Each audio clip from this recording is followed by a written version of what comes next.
everyone, V here, and welcome back to Wani Gator.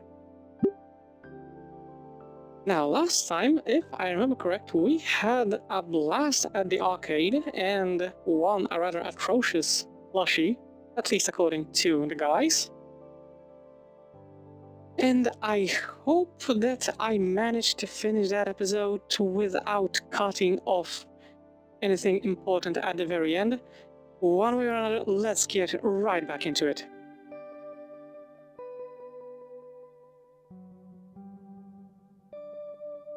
Okay, so I guess I did cut a little bit near the end. I know Olivia mentioned that the place was updated, but I'd be lying to myself if I didn't say that it looked a bit too grimy. Just hope I don't get sick. Yep, I got sick. I've been completely out of the all weekend, sick like a dog. Must have caught it at the arcade. At first, it was just a slight headache and a stuffy nose. But Sunday, it felt like my bones were made out of paper mache. I couldn't even go to school today. Man, this sucks. I shouldn't have ignored the signs. I don't know, maybe go to the doctor? The rapid weather change isn't helping at all either, between the pollen and the chills. Worst part is, I'm falling out of practice. I've tried on and off every hour to watch a drawing tutorial, but within minutes my consciousness is overtaken by a fog and I retreat back to bed. At this rate, I'll never actually have the skill people thought I had at the beginning of that contest.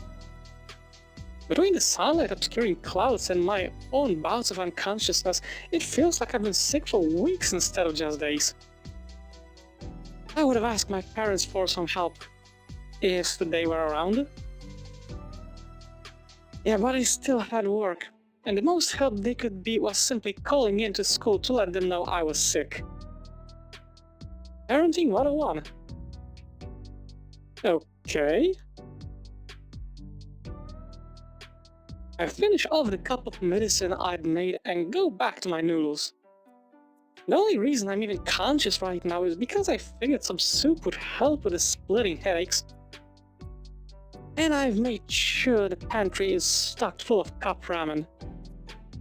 Man after my own heart. I shovel even more instant noodles into my mouth as I lie splayed on the couch trying to watch whatever's on the TV. Eventually, I decide to set the salty goodness aside in favor of scrolling through the notifications on my cell phone. Of course, I got a few dozen from Damien. Bless his heart, he's been giving me an hourly play-by-play of the school day. Got a few messages from Liz too. She's also filling me on the school day, albeit not nearly as often as Damien. Even Olivia messaged me and I feel oddly soothed as I read her well wishes. I suddenly get another notification, this time from Ben. It's a PDF of my homework, followed soon by a simple get well soon animated emoji. Aren't I popular? I'll be sure to thank them in person when I'm better. Another wave of fuzziness washes over me, so I pop a few flu meds and chase it down with another gulp of the lukewarm chicken broth. I mean, you should not just pop a few flu meds or any other medicine as you see fit just like that. If you overdo it, can make you feel like shit as well. Plus, as far as I remember, most of medicine actually makes you generally weaker, but it's because your body is kind of fighting the infection, so I guess that's how it works. 3 days of being sick as a dog, and it's only occurring to me that I haven't seen any sign of... Huh? I thought I already got my grocery delivery today. Or was it yesterday? Whatever, I push myself upright on the couch, turned cigarette. I'm caring for all the styrofoam noodle cups and plastic wrappers that fall onto my carpet. Dude. Wow, I really let things get out of hand. My head is spinning as I make the arduous 20-foot journey. I check over the peephole and nothing is there. Or maybe it's a small child. Triasi Scout cookies sound awesome right now. One hand works to undo the locks while I'm focusing on finding my wallet with the other. Damn poofy sleeves, if they weren't so... Sup, you dead yet? Ha! Lovely. Olivia? What are you doing here? In spite of her cheerful greeting, Olivia shifts side to side in her seat, and her knees putter together. The Shinyata kinda wanted me to give you the project worksheets for his classes. She pulls her backpack up from behind her chair and reaches in, drawing out a manila envelope and waving it at my face. My dizziness intensifies as my eyes attempt to track the rapidly moving object in front of them. Oh, the one about Baroque, thanks? I'm pretty sure Ben had just sent me those as a PDF. She snorts and lets the packet go, my hands fumbling to catch it before it hits the floor. Without batting an eye, Olivia pushes past me as if wandering into someone's house is an everyday occurrence for her. Come on, the project isn't gonna finish itself. Huh? She's already wheeled herself to my couch and set a backpack on the coffee table. Yeah, I figured you could use some help on it or... And balks at the mountain of junk I'd left. I think her nose crinkles hard to tell from so far away. Oh my... Damn, Inko, you live like this? Of course. My head finally catches up with what's transpired. Olivia is here now, cool. What isn't is the sudden onset of vertigo. Guess I was standing upright for too long. I only managed to stay up just enough thing to support the wall. What? Just how sick are you? Pretty sick. The disgust that was on her face is wiped away as she looks at me.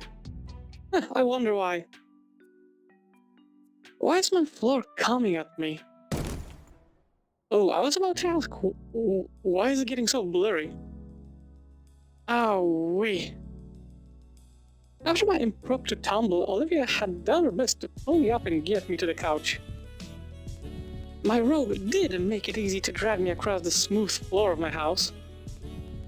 Okay, forget the project. What project? Attaboy. He has amazing vibes. I can't tell if the dizziness is new or not. Olivia's already started picking at the trash mountain, moving what she can into a grocery bag. Watching her with my vision going fuzzy only intensifies the vertigo. I guess I should take more of my medicine. No! The vertigo might have been caused by the medicine. I grab a can of soda from the half-empty case on the table along with a bottle of cough syrup. Are you fucking kidding me? Have you been drugging yourself on lean all this time?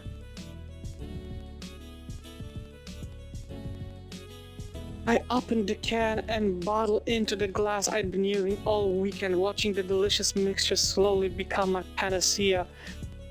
He has. Giving the glass a good swirl to ensure the best final product and grin and gulp down my alchemical masterpiece.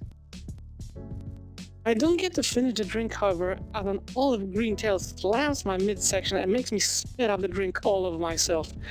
Good, thank you. I'm pretty sure she saved your life, dude. The fuck are you doing?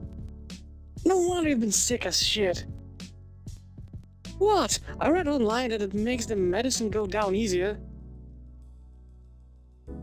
Inko, you've been drugging yourself with fucking purple drink. I mean, yeah, it's purple and I drink it. Holy crap, how are you alive? That's what I said, he was... Jesus Christ. And the smell of my spat up drink irritates my nose, and I feel my stomach roil from both the impact and forced purging. I resist the urge to retch, feeling all of my energy drain away. Ugh. I feel completely spent again. My vision swims and the world turns counterclockwise. I feel something on my head and I'm thankful that something soft and warm and soothingly smooth maneuvers it back onto the couch. The blackness of my shut eyelids returns the uprightness of the world, and the numbness I've grown used to overtakes my limbs. Oh my... Inko? Inko, are you okay? Oh man, stay here, I'll figure... Olivia's voice is drowned out by growing grown-up white noise. Once again, the colors from outside the window bleed and flood into my house. And I'm still without my rent money. What? Someone's in here still. They're bent over or something. Hey you, what's going on?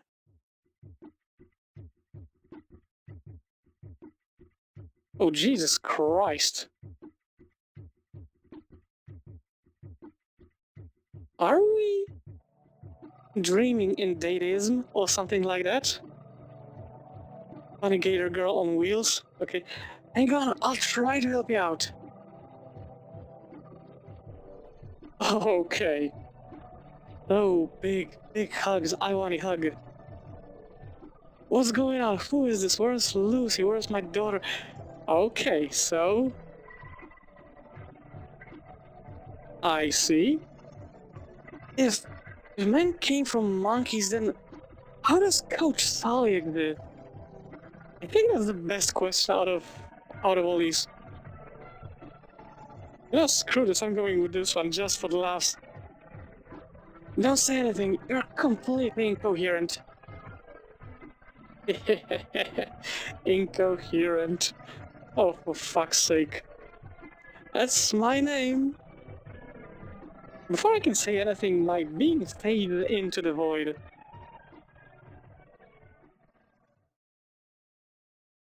That was only a little bit unnerving. Oh god. My head, what year is it? I sit up and glance around the room. Mom and Dad aren't back yet, even though it's 6 o'clock. Some business meeting, huh? Wait, no, what's that smell? Dang, something's cooking. Smells nice. Guess Mom is home. Wonder what the occasion is. Normally it's just reheated or whatever. That's kinda sad. I put the couch pillows back the way my parents like them and head into the kitchen to see what's up. Wow, Mom, what smells good? Oh. Shit, sorry. I didn't know you were still... Oh man, I passed out on you, didn't I? The assignment. It's fine. You feeling any better? Oh, are they not around very often? Yeah, they're usually busy with work stuff. Both have busy but well-paying jobs. I'm fine, don't worry. If you say so. Olivia looks down at the slow cooker and fiddles with one of the dials. Actually, are you? Do you really not have anyone around? No aunts, grandparents, no nothing? I shrug. Like, my mom's gone and my dad's whole nother story, but at least he stuck me with the pains. In that way, I guess you're worse out than me somehow.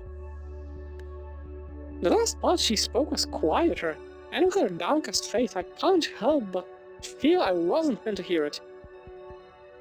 Well, yeah, you at least have your folks, but I don't think it does much good comparing our situations. I'll just have to be a better parent for my kids. Olivia flinches. I mean, that's also a pretty upbeat approach, and relatively healthy too. I don't know why though, isn't that what everyone wants? You plan to start a family? Yeah, of course, what about you? My dad really wants me to. He knows he's pretty far from ideal. He's told me before that he hopes I can make a family work, like how he couldn't. It'd be nice, but I mean, it's probably not gonna happen. I think it can. Well, after you collapsed, I panicked. I had to call out Mrs. Payne to ask her what to do, if I should call emergency services. She said when this happens to Damien, she just makes him shepherd's pie and waits for him to sleep it off. Damien gets drugged? Or Olivia just mercifully omitted that part. I had to ruse through your fridge to find out you have jack shit in terms of ingredients. And your appliances too. I thought a place as upscale as this would clearly have an eye for error. But all I could find was this slow cooker, so I threw the vegetables that hadn't expired into it with some stock. Should be good for your sinuses at least. I vaguely remember something along those lines. I stepped closer to Olivia, peering into the glass window of the cooker. I didn't even know you had half of whatever's in there. Really? Why would your parents buy this kind of stuff just to let it rot away in the fridge? My mom does like to cook, but she doesn't do it very often. I wish she would. The green gator snorts. You know, I'm only spoiling you because you're sick. It's not that, I just miss dinner, you know? Sitting around the dining room table and talking to each other, we don't really do that anymore, except maybe on holidays. Olivia winces. No kidding, sorry to pry. I can't help but sigh as I think about my lackluster relationship with mom and dad. It's alright, anyway, I didn't take you for the culinary type, Olivia. The awkwardness of just standing and staring gets to me, so I choose to take a seat at our island table. Man, these chairs are surprisingly comfy. This is actually the first time the table was even used since we'd moved in. Thinking about it, Olivia's giving me a lot of fuss now. Kinda wish mom would make dinner again, like before she got a promotion. Olivia hums to herself as she moves toward the fridge, pulling out the egg carton and scowling after checking it. How often do you get groceries, Inko? I ordered some earlier. Actual groceries, not the junk. Oh. God, that's such a waste of money. Imagine if you could cook the food you like. I try to, but my head starts to get a bit lighter. Though now I can practically taste the salivating smell coming from the cooker. Is that why you're in home ec? There's another low hum from her as she considers something. I wanted to be ready when I had to have a place of my own. And it's actually relaxing, just keeps my mind and head busy when I'm alone. Plus, it's either this or, you know, brother Mrs. Payne all the time. The cooker pings, signaling the stew is finished. When Olivia takes the lid off, a cloud of steam erupts with the rich aroma of cooked meat and vegetables.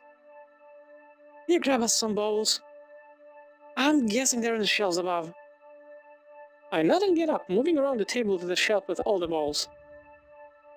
I give the top a quick dust check, sticking it back in and taking the two under it. Olivia already has the ladle ready, stirring the soup slowly. I set the bowls down next to her and she ladles in servings for us. Okay, moneybags, back to the couch. You don't want to eat at the table? I can't. What do... Oh. The island table doesn't really have the space for her chair to fit underneath. Plus, I want to enjoy this with some quality entertainment. I figured we could watch something together on that big flat screen you've got. That's okay, right? Sure.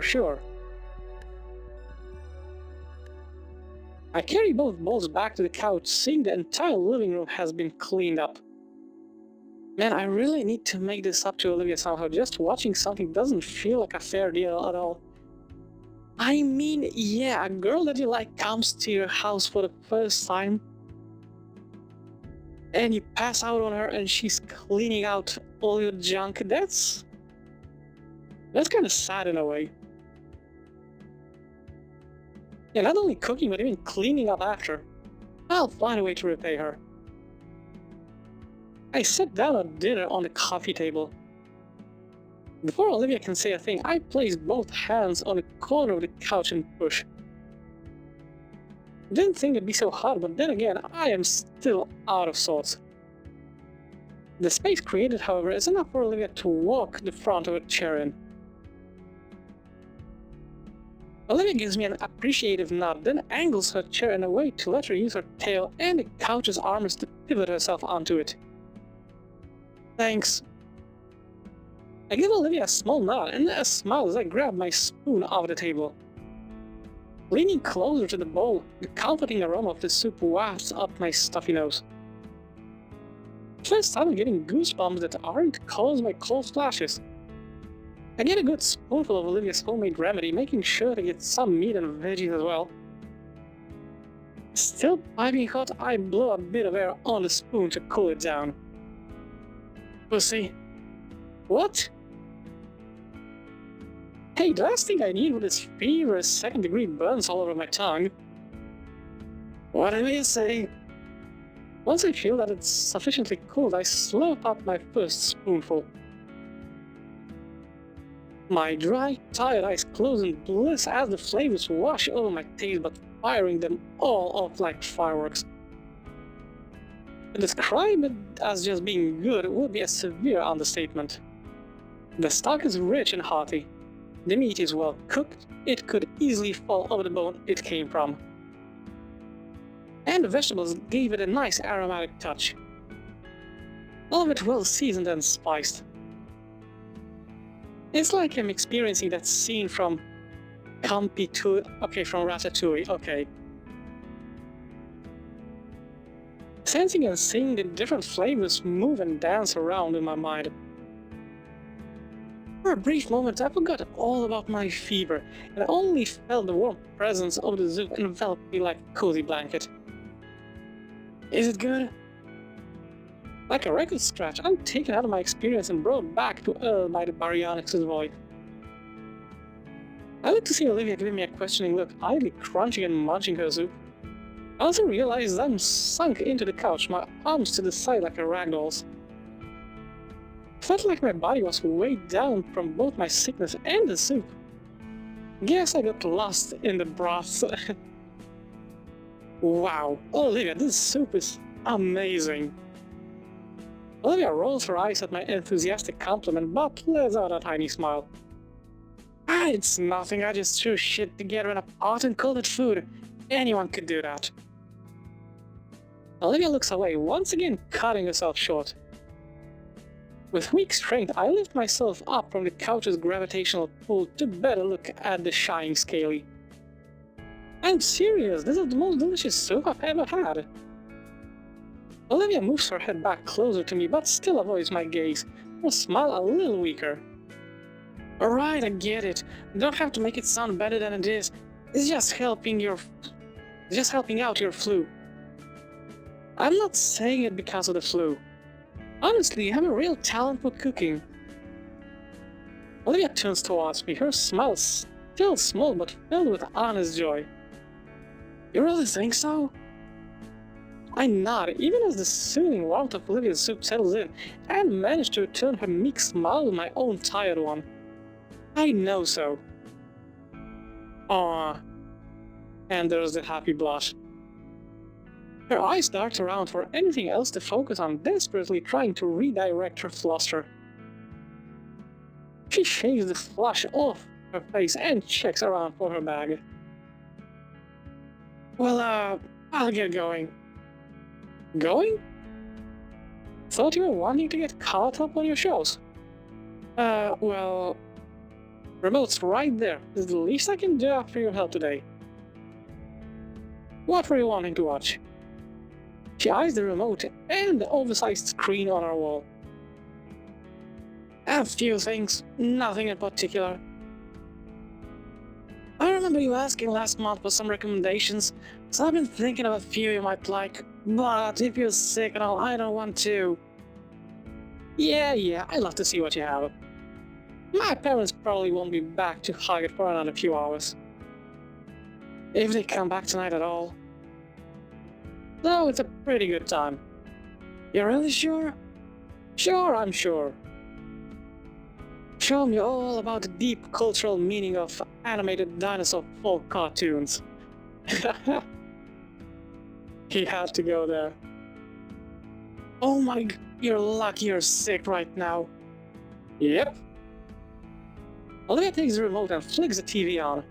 After getting over the initial shock of the screen being taller than she is, she navigates the streaming site and picks some colorful series I'd only seen in passing.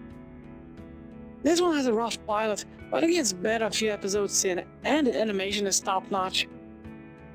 She flips the first episode on, and an establishing fight scene unravels while Olivia moves back by the couch with me. Then, to my surprise, she hefts herself out of her chair and into the cushion next to me. I move my arm out of the way to make room. Oh, sorry, should have asked. Of course, you're welcome to sit. I know, but thanks. We focus back on the show. Well, I do. Olivia's glancing my way after every joke and expensive shot to analyze my reaction. Oh, that's adorable.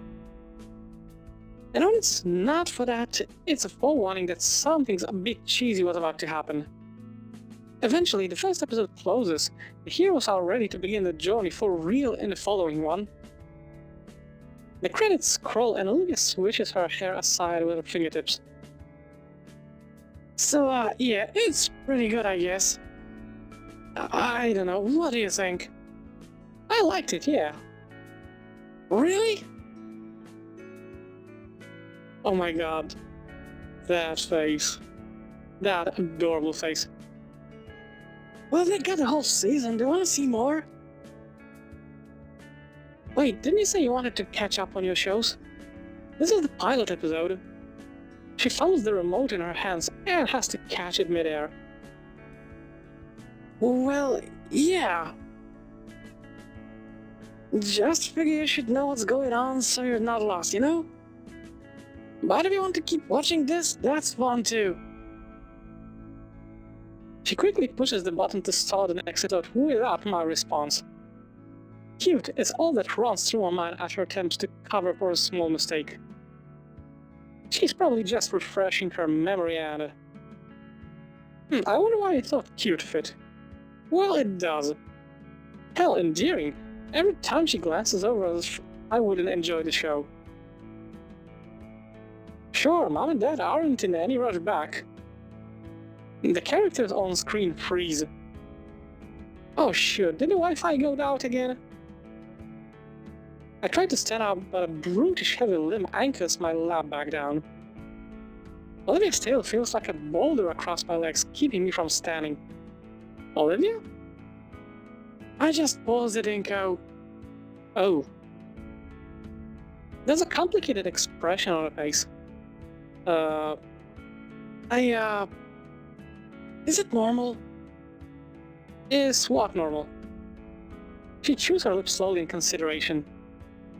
Your parents, like, are they not really going to be back? I shrug. They're always busy with work. Phil is shifting next to me. Olivia's inched herself closer. I think she's feeling sorry for us. Like, when I think about it, I barely see them at all. More shifting. I wonder sometimes... The tail shifts to my abdomen now. Does anyone even care? All the movement has stopped, as if reality itself has paused. Man, I must be more tired than I thought. I feel my head sway as my muscles ease into putty. I'm sure they do. I look at Olivia, who is shoulder to shoulder with me now. I mean, that's kind of the same. Olivia chews her lip as she considers her words. He's always busy too. The whole reason I live with my godparents is because Dao has to travel for work. So he doesn't... I stop myself as I see the faint wetness in Olivia's eyes. Sorry. Her eyes close and a somber sigh escapes her lips. No, it's fine. I get it, Inko. There's a silence hanging over us now. I copy out of the sweet girl next to me, letting my eyelids slide close and a sad breath loose. After some time, she breaks the silence with soft and tender words. Of course your parents care. Just like that. Why else would they work so much? But what about me? I once said just how pathetic that sounded. It's for you, you doof. How else could you afford all these nice things? Her words grow quieter as time goes on, and my body sinks into numbness again. Dad cares enough to work for my sake. Enough to talk my godparents into letting me live with them. They didn't have to, and yet I'm burdening them. My mind connects the dots. Mr. Halford talked Randy and Sophie into it? Which is why I have to be able to live on my own as soon as I can. Because if they don't want me there anymore, that's it for me. I recall just how happy they were to have Olivia rejoin the party. They wouldn't though, they love you like Damien and Vinny. She shakes the morose thought from her head, and then looks at me with serious moonshade eyes. Anyway, you should do the same for your parents and yourself. Oh my god, this is... You have no idea how much I wanna switch places with Inko. Like, for real. And that adorable, calm face, like... I honestly don't exactly have words to describe, but it's beautiful, 10 out of 10. My world goes horizontal, and I find my head atop the comfiest pillow I'd ever felt. I nod, and the nod becomes a nuzzle into said pillow. Above me, Olivia yelps. Right into her stomach, I believe. I try to turn and see what's wrong, but something pulls atop my head that keeps it in place. Nothing. The soothingly cool something rubs across my head, drawing me further and further into restful peace. Along with a gentle caress, a deep vibrato emanates from somewhere, resonating in my tired mind. Okay? With a lulling touch and tone, my eyelids grow heavy. Oh, that was... By the time I wake up, Olivia's gone. I check my phone for the time, only to realize it's 4 in the morning. I can't help but groan as I sit up on the couch, but instead of feeling horrible like I had the past few days, I felt surprisingly well. The magic of homemade soup and putting off the drugs. There's no doubt that I have Olivia to thank. Hell, I might even be able to go to school today. Wonder if any of that soup is left. She probably left it in the fridge, right? I shuffle over to the appliance and open up the door, allowing my eyes to adjust to the light. It only takes a second for me to spot a Tupperware container filled with a delicious meal. Nice. I'll have to ask her for the recipe sometime. Thanks to Olivia's advice and cooking, I'd finally made my recovery and returned to school. And I'm glad to be back. I felt like I'd missed so much while I'd been gone. So much I needed to catch up on. I mean, I did manage to finish all the assignments that Ben had sent to me, but I feel out of the loop with other things, like a gossip about me. Damien tried to give me the rundown of it all during PE. I'm still in shock about how bad some of them got. Up to cartel, drug running, and FBI's most wanted, of course. I don't think that's even possible in just a week. Not with that attitude. The end of class bell rings throughout the school, signaling the start of lunch. As everyone in class is packing up their things, Mr. Yadakan speaks up. Alright everyone, make sure you complete the assignments by next class. You all have a wonderful rest of the day now. Oh, and Inko... I stop at the mention of my name as I throw on my backpack. Would you wait a moment? I have something I wish to speak to you about. Yeah, of course. Olivia looks back from the classroom entrance waiting for me. Don't wait up on me, I'll meet you at the table with the others. With a shrug and a nod, Olivia wheels herself out the door and down the hall. Everyone else leaves the classroom until it's just Yarakan and I. Please have a seat. I take the seat closest to Yarakan's desk, putting my backpack down as well. Mr. Yarakan himself gets out of his chair and walks around his desk, leaning against it. So, I'll be quick about it. I got a job that needs doing. Okay, who do we kill? Up. You've missed assignments and need makeup work, and I need some extra help with something. Something I think you'll be very interested in. Some good friends of mine are getting married in a few short days, and they've hired me to be the photographer. And given the excellent learning experience at child labor, I thought of you. Me? Yes, if you want to, of course. I could always call in some associates to help me out, but I thought adding in some extra credit would sweeten the deal. What would we be doing? There's a broad smile on his face and a distant look in his eyes. Well, you'll be my apprentice in this case. You'll not only be helping set up or elaborate photos, you'll also be doing a lot of independent shots.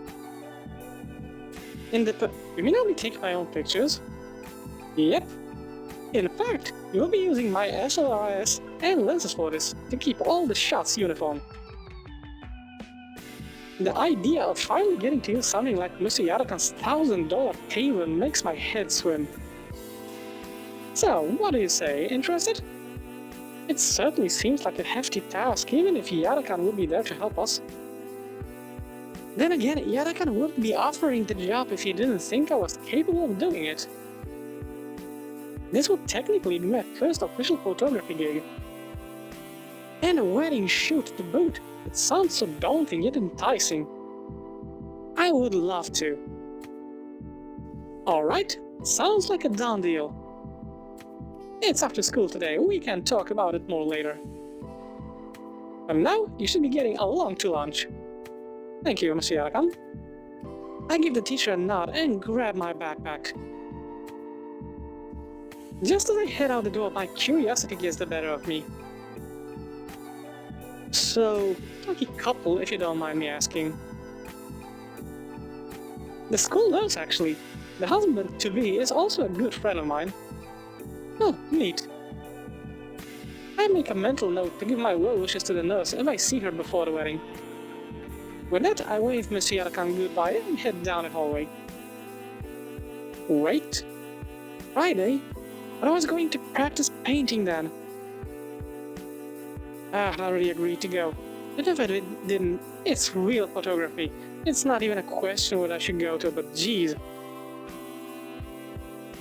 It's like the universe is conspiring against me to never stop drawing stick figures. I mean, you could practice a little bit on your own at home, that's another thing. I finally meet up with Olivia, who's waiting near the entrance to the cafeteria. The grassy green girl is leaned over a sour pout scrunching her mouth close as she eyes the passerbys. When she notices I've moved into her airspace, she perks up immediately. Oh, like night and day. I think the transformation is surreal, and I chew on my cheek to keep from laughing as I watch her muscular tail wag happily. Finally, took you long enough. Yeah, sorry that it took so long. You didn't have to wait for me, by the way. I can manage waiting if it means eating with you. Ah, she likes us. She likes us enough to wait with eating. Considering that she's a carnivore, I think that means a lot. I can feel a smile tug at my lips from hearing Olivia say that. Mind if I push your chair in? Using me as a battering ram through the crowd now, huh? Yeah, something like that. Hmm. Aight, but only cause you asked. But give me your backpack, I'll use it as a shield. When I grab the handles, Olivia moves her tail up to grab my wrist, like at the arcade. Alright, charge! Yes, ma'am. Oh, holy shit. I start marching through a crowd of unruly and famished teens clamoring for the daily meal. Olivia turns her head to me to say something. So what happened with Yadakan? You in trouble for something? Huh? Oh, nah. Yadakan just had a proposition for some extra credit. Really? What is it? He wants me to join him at a wedding and help him out with a photo shoot, since he thinks it'll be a good learning experience. Oh, well, that sounds pretty interesting. Did you take it? Yep, could be a good way to hone in on what I know. Plus, an extra credit can help make up for the time that I was sick. You mean when you nearly overdosed on that cough syrup cocktail you made? Yeah, that. Wait. What? I didn't say anything. Crowd's too loud here. The baryonyx chuckles to herself. I left rolling my eyes, letting her claim victory in this exchange. By the time we got our lunch, it's a simple matter of locating Damien and Liz by the telephone pole neck. For whatever reason, they're at more sequestered table today, and when we arrive, it's pretty obvious why. Oh, that explains a lot. Took you too long enough? Yeah. I expected more from Olivia. Something more graphic. Instead, Olivia rolls herself the rest of the way, taking her designated spot at the head of the table. I take the spot adjacent to her, all while keeping a wary eye on the pink Parasaurolophus.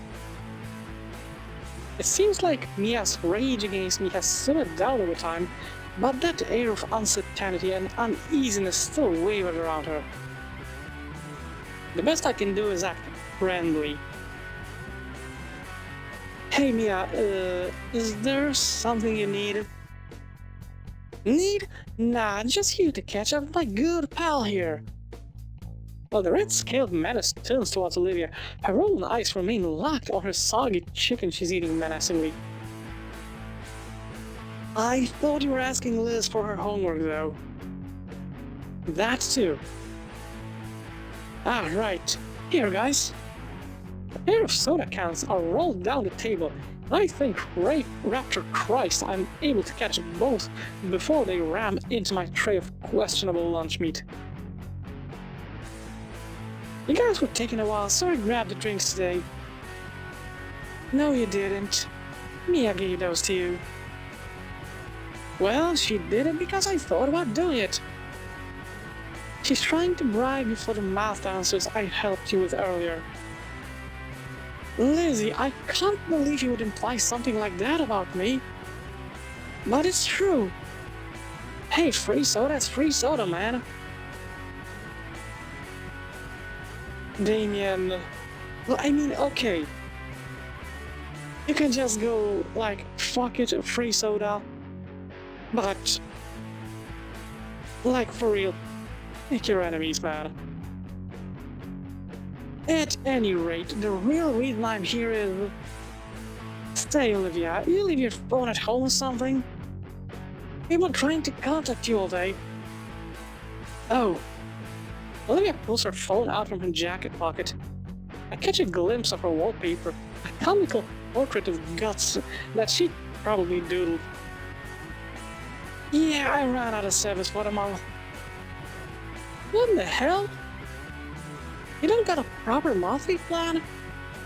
I got more important things to be doing than this, you know? If they want to see Olivia so bad, why send you and not just show up themselves? Shut it. Who's so important for all this anyways? What'd you think, Ben? Ben wants to talk to Olivia, Why does he want to talk to Olivia? Is this 20 freaking questions? How the hell should I know what's really going on between my boyfriend and Hot Wheels here? All that matters to me is if Olivia here is gonna fix it or not. I'll think about it. Whatever. I'm out of here. Smell you later, Gator. Mia storms off, leaving Olivia looking very sour. Things alright with Ben? Olivia rests her arms on the table and slumps her head in. I don't want to talk about it. Where'd her bright mood from before go? Well, anyways, Damien, you really shouldn't condone cheating, even with something as simple as math homework. But you helped me out with it. That's different. I helped you with it, and I think you're getting something out of it. Like the answers. Damien. I have no idea if he's that clueless, I don't know, head full of cement. But it's honestly impossible to not like this guy. What I mean is, in comparison, Mia's just trying to be lazy and she's only cheating herself. What's the issue then? What's the issue? Yeah, I get free soda, someone you hate tricks herself into staying stupid, and everyone thinks they win. It's great! I take back what I said, Damien, you are a fucking genius. You are a fucking genius, that was. You scare me sometimes, Damien. Guess I'll have to ask Ben what's going on if I see him later. In the meantime, Olivia's disposition only keeps getting more and more dour. I try to think of something to help her cheer up, but I keep coming up with dead ends on just what could work here. There's gotta be something, I can't just leave her in such a sour mood. Oh, how about that? Hey, so, what's the deal with your phone background? Oh, you notice it? She flips her phone on and shows me her background. Aw, it's a little doodle of guts. Yeah, drew it up the other day. Got the cuss just right first try, so it's pretty cool. I'll bet. Is he with you today? Nah, I left him home. How often do you bring him? Not often, maybe once or twice a semester, and even then it's just when I'm bored. Although once he was just in my hoodie when I left for school. Unexpected. It was. Here, I got some pics saved. The screen displays the small creature sat atop a desk with its skinny tail clutched to its chest tightly. I don't know why, but he holds his tail like that all the time. I feel Damien and Liz hovering behind me, their eyes locked into the adorably fat creature on the screen. I don't know who coos, probably Liz, but Olivia rolls her eyes and swipes the next picture of the cute pet now in a transparent bowl and looking confused. For the remaining minutes of lunch, we just sit huddled around Olivia's phone, entranced by her sweet little rat as it did the most mundane things. Yet Guts' method of doing them was way too undeniably cute, and that's what really got to us and made time fly faster than we could even notice. I mean, adorable, definitely.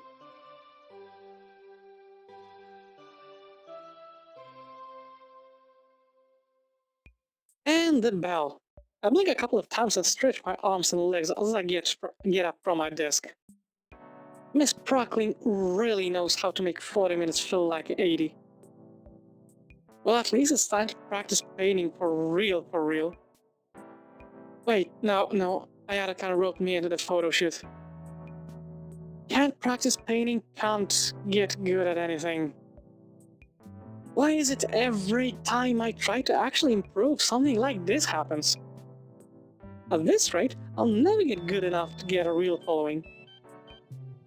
I haven't gotten to actually have a whole afternoon to practice at all. Still, there is no way in hell I'm missing this. I ended up meeting with Ben on Ayada-kan right as he was locked in his classroom. While our teacher made the assignment, internship, apprenticeship, while he had made it all sound simple, I was still subjected to some paperwork. Something about liability waiver or something. You know, in case something happens to us, like a surprise attack by 5 teenagers in multicolored spandex. I wonder if that happens often. I think that was a reference to the Power Raptors. We still filled the form out as the instructor gave an overview of just what exactly Ben and I would be doing. There's a few structures out here, save for one at the edge of the cliff. There's the first one out of the cramped car with an armful of telescoping black stands. I follow his example, unloading the vehicle.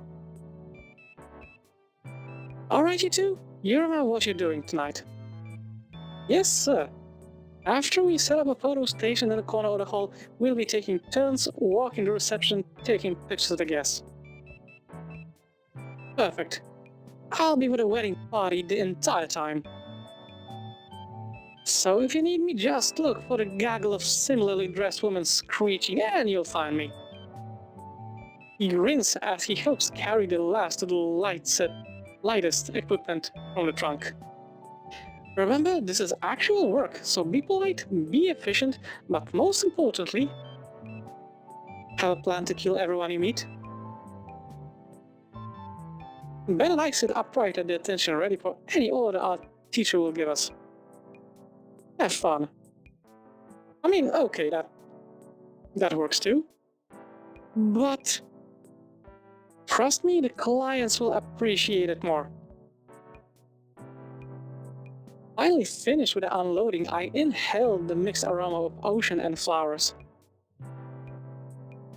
While I find the scent energizing, Ben seems to have the exact opposite reaction.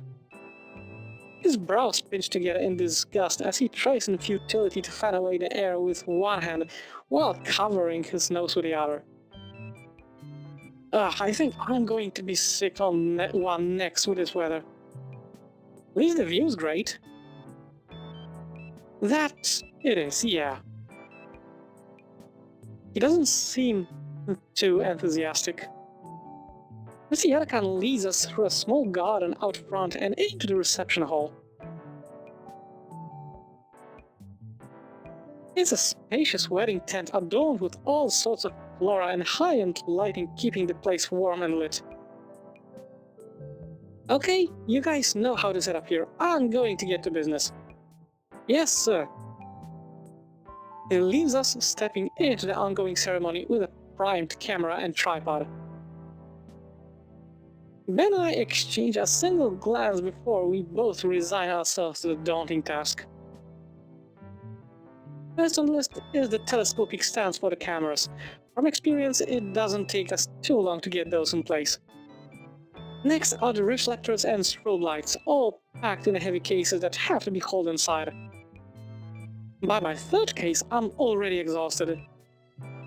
Shoot, I thought gym class would have prepared me for this. Okay. My phone buzzes. Might as well take a breather. Opening up the notification, I discover it's from Olivia. Nice. Hey Shades. Hi Olivia, you got your servers back? Oh, I lied about that. Of course you would.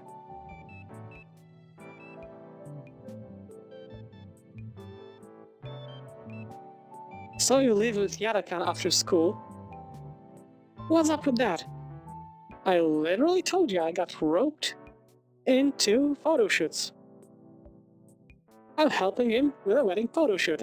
That's what I said. You at a wedding? Did Yarakan give you a better jacket for it? My jacket is cool enough. So where at? Each said it was some place called Clarkson Lookout on the way over. Wait, really? That place has a bunch of scenic views. If you see any good landscape shots, take one for me. Sure, if I give the time. No, do it now. Of course. Cute and threatening message received. Geez, well, this is a good spot as any. The sun's starting to set, so it does make for some pretty nice atmosphere. Maybe Olivia wants to paint another landscape. In the distance, I see a few sailboats and yachts. Let it be on a freighter or two. The seas sure are crowded these days. I take the picture and send it over to Olivia. Oh, that looks nice. Thanks. Oh, and I can zoom in, nice. Okay, that looks really nice. I can't picture thanking me like that in reality, the thought alone of her doing something in so sweet manner. Inko, this thing weighs like 80 pounds, I'm not doing all the work. Oh, right. I let my camera hang loose around my neck while assisting Ben with setting up the last of the standing reflectors. Setting up meant not only cameras, but a large chunk of the incomplete decor prep. Which meant carrying out loads and loads of heavy cases loaded with strobes, reflectors, cloth sheets, and so many telescoping pole stands. Following his instructions, Ben had set up a small red carpet path leading to Glamour Shot Station. And meanwhile, I was finishing making sure the marked out spots within the room had the right combination of flash, strobe, and or reflector. By the time our teacher had come back, I just placed the final light in position. As guests started walking down Ben's handmade path, I skirt along the edge with my borrowed high-end camera. The DSLR's clicks are muted compared to the chattering guests, and while I think I managed to catch some decent shots, I'm just not really feeling it today. Is something wrong with me? And voila! Ben was having a much easier time working at the makeshift studio we'd built in the corner. Couples would simply walk up and stand before the backdrop of the massive window to the cliffside and ocean. And Ben had the brilliant idea to not only set up Yadakan's loaned camera, but also his own, so he'd capture the couples from 2 angles at once. He looked happy with each and every shot he took, and the people always chatted him up right after. And here I am doing my best not to scowl as I look over the blurry shot I had messed up. Blurry because my hands are shaking. I guess I'm not... I hadn't noticed till now that my main messaging app had been going off. So, is it going well? Hardly, I think Ben's turning it into a competition. Are you winning? No, not really. Beat him for me, of course. And a puppy dog eyes emoji. That wasn't a real message. I try to ignore my phone for now. I don't think anything will calm my nerves at this point. That feeling of anxiety only grows as time marches on. I can't seem to get any one picture just right, and Ben zooming around as efficiently as he isn't helping. Well, that's not all.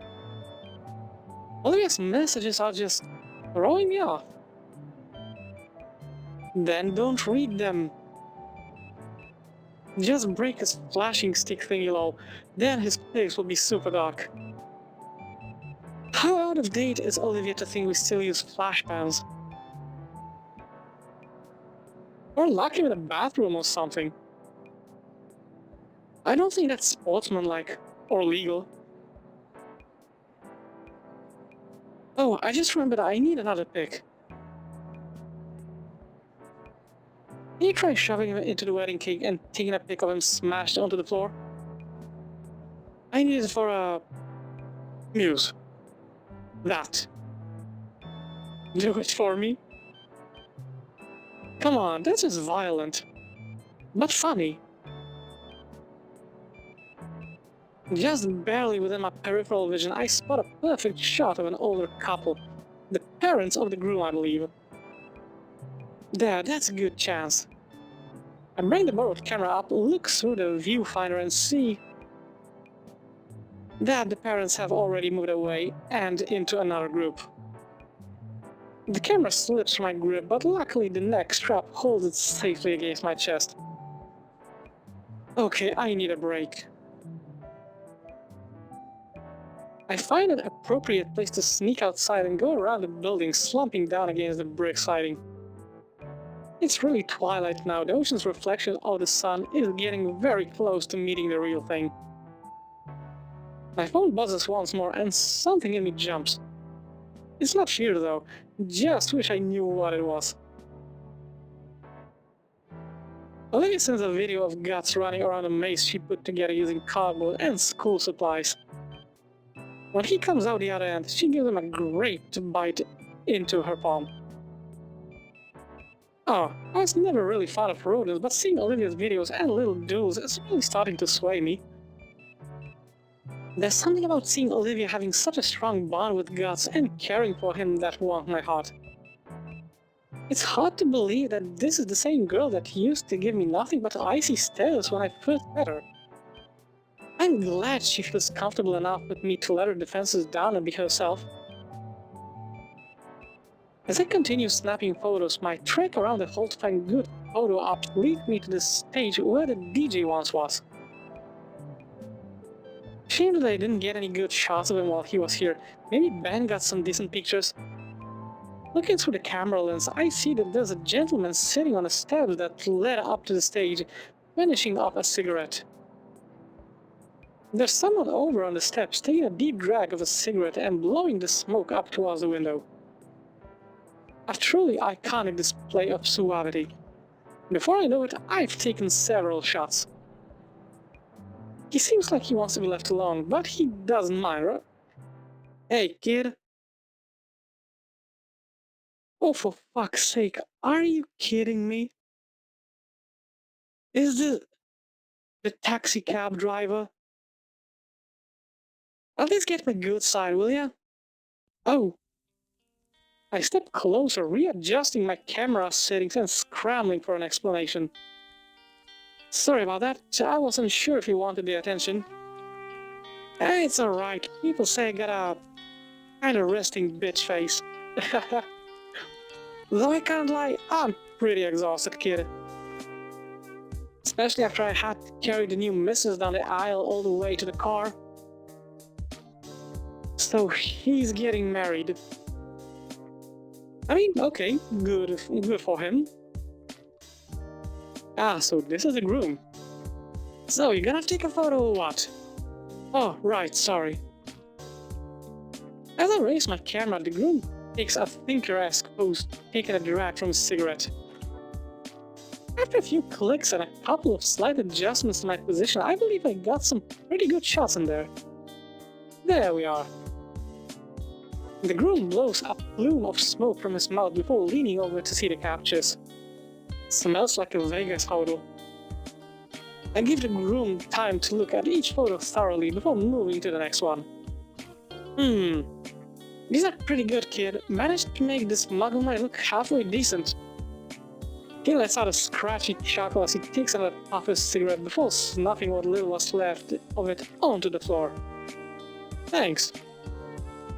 Say, if you don't mind me asking, what are you doing all the way over here?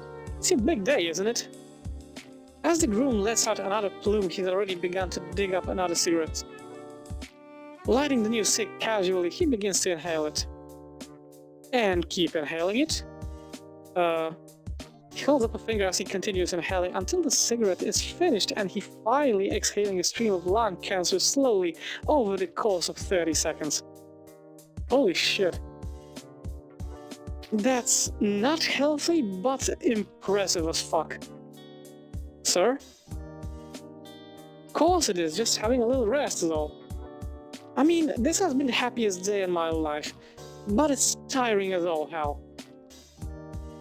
The missus is certainly having fun, and yet in a few hours, when we're in our new, no longer bachelor pad, I'll be listening to her as she moans about how sore she is.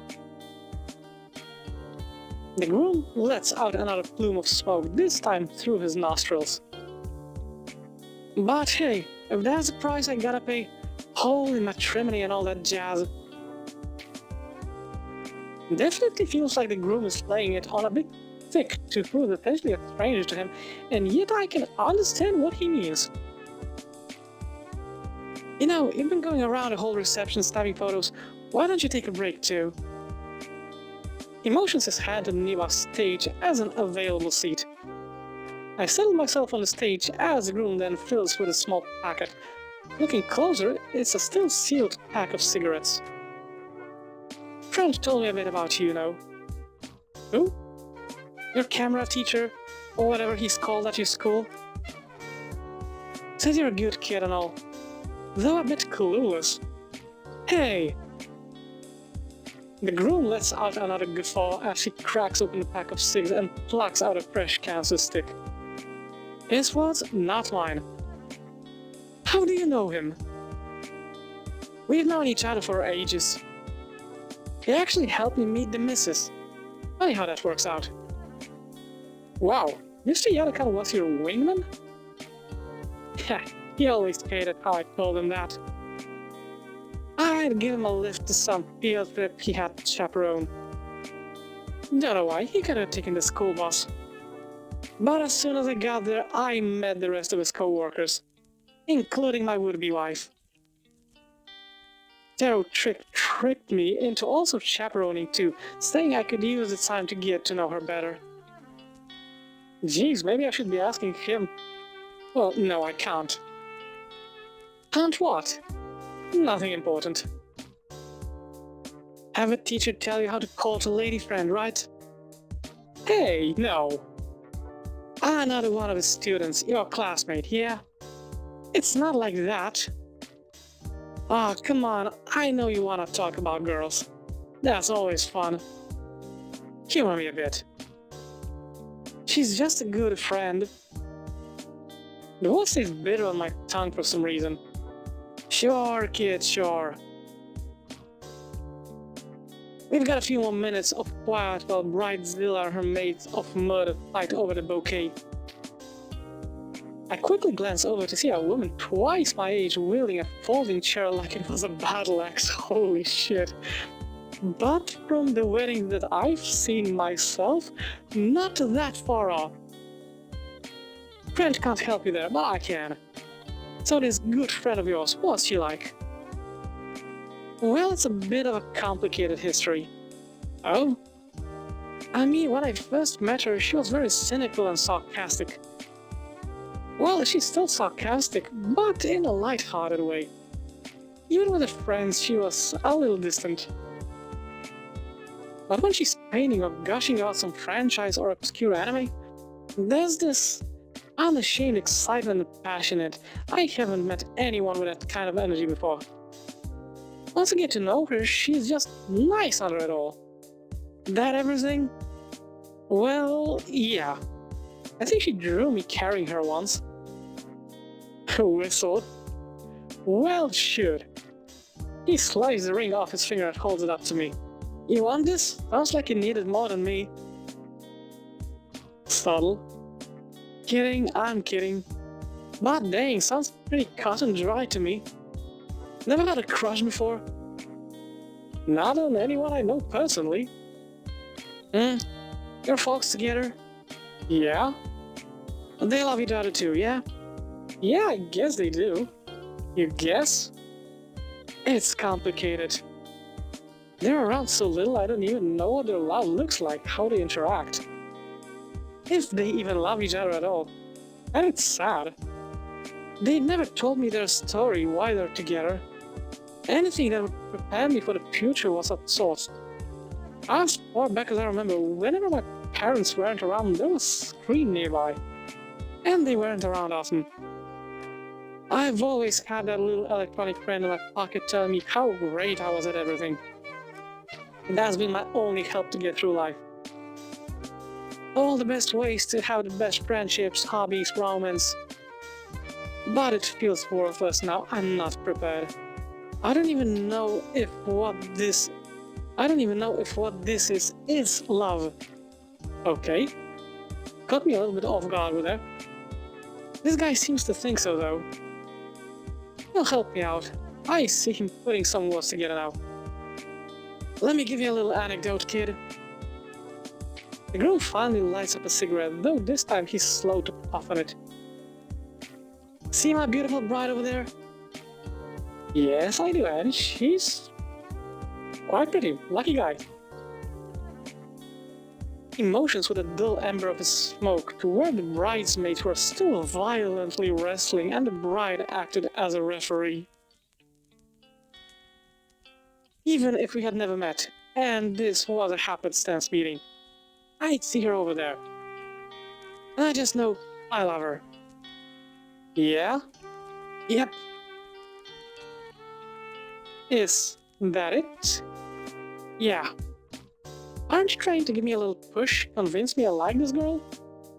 You're the one who wanted advice, there it is. I thought you were going to go on a bit more about love. Why the hell would I give a speech about love? I know what it is, you know what it is. But there's no groundbreaking advice that'll make everything make sense, and you don't need me to convince you. You're just looking for reasons to not believe what's right in front of you. Okay, this dude is... I mean, considering that he's a taxi driver, he's been listening to a lot of people, but... That's fucking straight to the point, and that's actually a 10 out of 10 advice. Oh. Break's over, gotta run. The man gets up, dusting off his pants and flicking the cigarette butt into the trash. Hey, take some great pictures of me, will you? No more moping, you're on the clock. He jogs into the crowd to meet up with his bride. My phone buzzes in my pocket. What timing. I reach into my pocket and pull out my phone, squinting at the screen. An unread notification from our group chat. Shoot, do I have time to be on my phone right now? Not exactly, dude. Maybe I can talk to Damien about this. He's known Olivia for a while. Ben and Olivia used to be friends too, right? Would he be able to help? I should probably focus on what I'm here to do. Besides, I don't want to let the groom down. But this is Olivia we're talking about. I don't want to do anything without knowing as much as I can. I need to focus and finish taking these photos. I should consult the artist about Olivia. No, dude, like... The groom literally just spilled it out for us. That we know that we freaking like her. So, like, are you looking for some extra confirmation or something like that? No. We know that we like her and that's it, but we were actually pulled here for a reason, so as much as it might seem like not exactly boyfriend thing to do, we also have our obligations. Well, in this case, to the teacher. So yeah, we know that we like Olivia, but we have a job to do right now. Sorry, but besides, like I said, the groom freaking spilled it out for us. We know that we like her, so that's it. I need to focus and finish taking these photos. I can't afford to slack off right now. Besides, I made a promise to the groom, and I don't want to let him down. Or Mr. Yadakan for that matter. I silenced my phone and slid it into my jacket pocket, pushing off the wall and taking hold of my camera. Where should I even start? I think I have a few ideas. That's another thing, the constant buzzing from the phone was distracting. With the groom's words still ringing in my ear, I find a second wind of sorts. I can't really understand it. I feel like I'm already picking out prime shots from just scanning over the hall. While Ben has continued his more autonomous rapid-fire approach with his staccato clicking of his snapshots, I've been singling out couples in their own moments just scattered throughout. I think some of them have even noticed seeming to maneuver themselves out of the parsor's view. Young man, over here! An elderly dino catches my attention, waving me to her table where she and her family are sitting. We need a good Christmas card photo, if you'd be so kind. Of course, ma'am. The large group moved to one side of the table for me, smiling sincerely at my lens. The first shot seemed perfect, but for their sake, I make sure to take a couple extra. Thank you. Do you know how long these will take to be developed? The photos should be developed fairly quickly. We'll be sure everyone gets these before the end of the month. They smile and nod, letting me return to, "Don't forget us! Yeah, get me and my wife!" My next client's pulling me aside to take shots of them in a secluded corner. And after that, some of the bridesmaids have grabbed me to take shots of them. It isn't long before even some of the servants are wanting pictures of themselves posing in front of the decorations. Okay, so we are on a roll. That's good. Somehow I'm able to squeeze my way out of the mayhem and make my way towards the back of the venue in order to get some much needed fresh air. Shortly after, I notice Ben doing the same thing, though he manages to do so far more gracefully by talking his way out of whatever requests the wedding goers have for him. It makes me wish I was better at communicating and asserting myself in these kind of situations. Ben takes notice of me and approaches at a very casual pace, with no one else seemingly taking notice of him. Taking a breather? I just give Ben a nod of my head, causing him to smile and adjust his glasses with his index finger. Well, the wedding's almost finished, so the worst of the workload's behind us. That was a good... Ben checks his phone. 8 hours? Gee. Man, yeah, my legs are starting to hurt. You're telling me? You don't even have a tail. Do you know...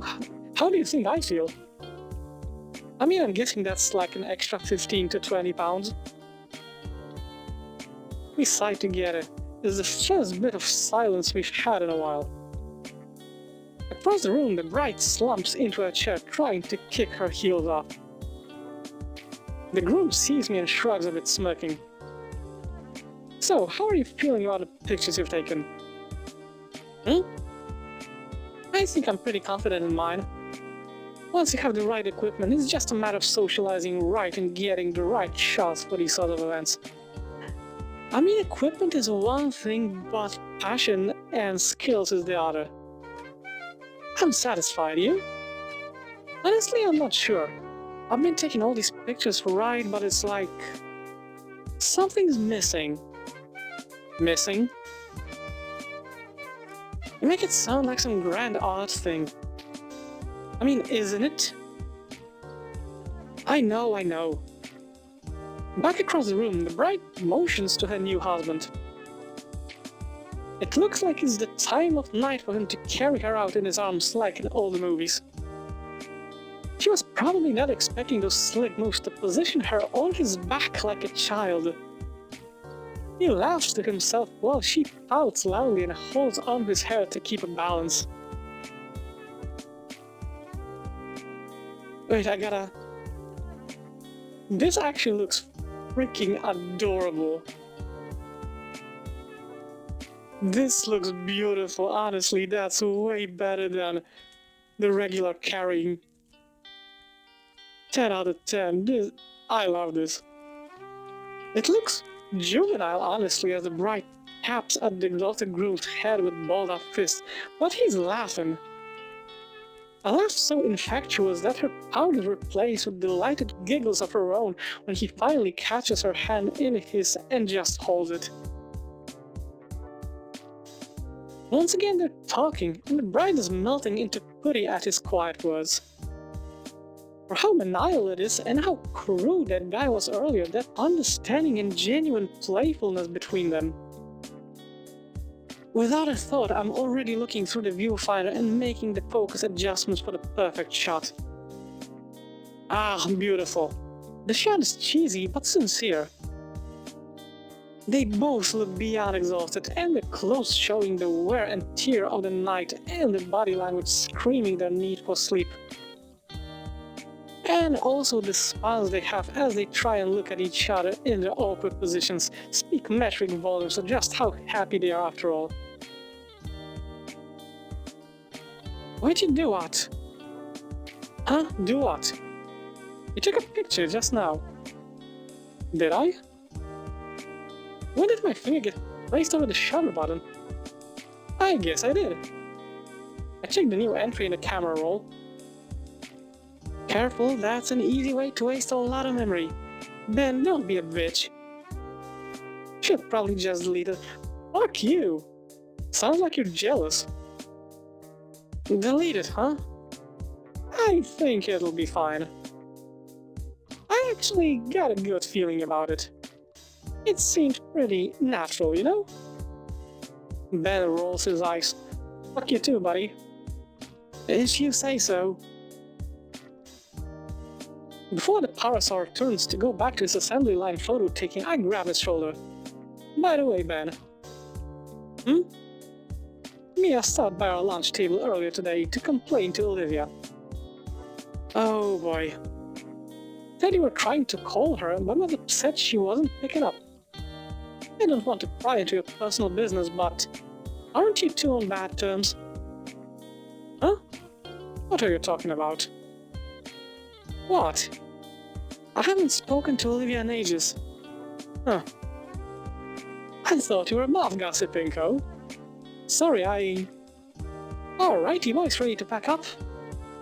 Pretty long night, huh? Our teacher looks haggard as he steps up to us. His wings are dragging on the floor and he's propping himself up with one of the light stands we brought. Despite his exhaustion, he's grinning wildly. You two enjoy your first work experience? Oh, absolutely, Mr. Yarakan. I managed to load up both of the memory cards you gave me, and I even managed to try out different kinds of lenses you had brought. Good to hear, Ben. What about you, Inko? Well, if I'm being honest with you, it took a while for me, Mr. Yarakan. Well, I suppose it is a tough order to start with so many things to account for and... no, I meant that I didn't really get that many good shots till the end, Mr. Yarakan. I didn't even finish the first card you'd given me. I see. Well, when we go through these next week, I'm sure they'll be fine. Oh, definitely. The groom saunters up with a huge grin on his face, slinging an arm around our teacher's shoulders. I can't wait to see these. Yarakan straightens up and shrugs the arm off, turning to the newly married man. You'll see them when you see them. My team still needs to go through all the pictures and weed out the chaff. Ah, come on, T. Can't you give your body a preview or something? Yarakan sighs a bit. Hey, it's your special day. Ben, could you go fetch the laptop and the card reader? Yes, sir. Inko, while he's doing that, can you start packing up everything into the trunk? Sure thing, Mr. Yarakan. Before I turn away to start, the tired Taro takes the camera from me. Okay. So that was intentional. We can sit at a table over there. The two older men head up, leaving Ben and I to get started on packing everything up. While Ben and I are busy dismantling the multitude of standing flashes and labs, the bridegroom and Mr. Yarakan sits at a clean-up table with a laptop before them. Can't really make out what they're saying, but I can kind of tell based on the way the three switch between quietly focused and laughing loudly. By the time the back of the car is loaded up, the last of the wedding party has departed. Nothing left to do, Ben and I linger a bit behind the group. Yeah, these came out pretty damn great. Thanks again for... Hello, what's this? The laptop displays the last picture I took, somewhat unintentionally. He scans the photo with a critical eye. He nods and chuckles with approval. Okay, kid, good job. Be sure to print this one out for me, Trent. I'm gonna put it in my wallet. Sure. Despite how lackluster his compliment is, I can't help but feel proud of my work. Suck it, Ben. It's been a while since I felt like this. Either way, it's not long before we climb into the car and begin our journey back to the school. I settle into the rhythmic motions of the car as it glides along the road. The cityscape of Vol Caldera Bluffs passes by and I can't help but admire it. The mood is quickly killed, however, as Ben calls a certain red-scaled girl. The saccharine lovey-dovey talks makes my head hurt, and I can guess by his expression that Yarakan feels the same way. He changes the subject by asking if my parents can pick me up. Looks like I'll be taking the late night metro home. Still, I had fun today. I bring out my own phone, noticing the half-dozen messages Olivia had sent while I was busy. Ooh. Are you winning yet? Better be. God's bet me some sunflower seeds that Ben would win. While there were more messages, that one in particular had me thinking. Oh cool, I can scroll. Nice. I mean, it wasn't a competition to begin with, but there's also the fact that the groom hadn't complimented any of Ben's shots, so... Collect your winnings, Olivia. Cute. Good job, Agent. You deserve a reward for your hard work. Reward? What kind of... Oh my. Would she really? She knows that I'm with Ben and Yarakan. No, come on, dude, get your head out of the gutter. The interior of the car feels a few degrees warm as I wait with bated breath. Inko, you okay? You're breathing pretty hard. Fine, perfectly fine. Just, classic. I make sure there's absolutely no way anyone except me can view my screen. An extra protection, I dimmed the brightness of it to the point that only I'd be able to see a thing in the darkness of the car. Finally, Olivia's text comes through. I hold my breath before opening my eyes to see... Perfect. I mean, I don't know what... Then again, it did kind of sound about... Yeah, you know what? This is better. This is better. Right. Great. Oops. Clicked on the image again. Mr. Yarakan, I think your cookie Inko is about to vomit. Not in here. In hindsight, I should have seen that coming, seeing as I'm in love with her and all. Damn my hormones.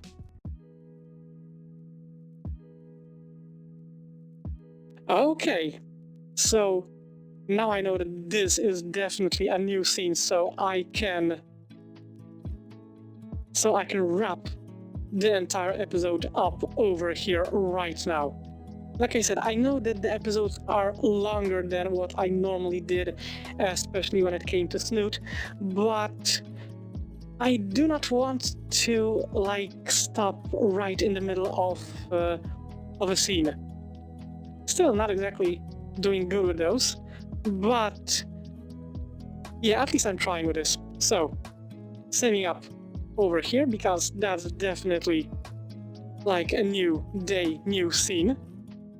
And I guess that would be it. So this is a good place for me to wrap up everything for today. So that's all for today's episode. I really hope that you enjoyed it. And as always, I'll see you in the next video. Have a great one.